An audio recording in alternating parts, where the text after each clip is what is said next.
Hello everyone, Assalamu alaikum. Welcome back to Hotpot by Nasreen.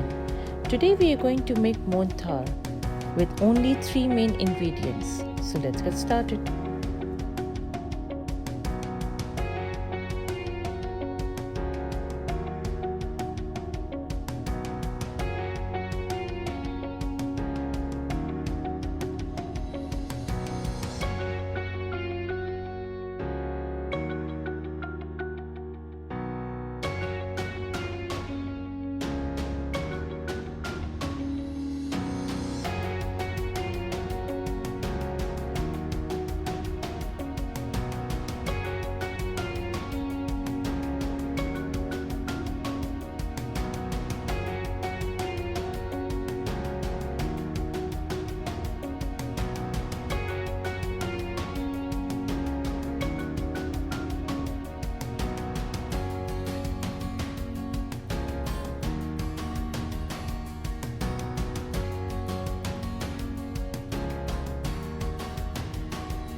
Please don't forget to like and share the video and subscribe to my channel Hotpot by Nasreen and press the bell icon for my upcoming videos. Thank you. Khuda Hafiz.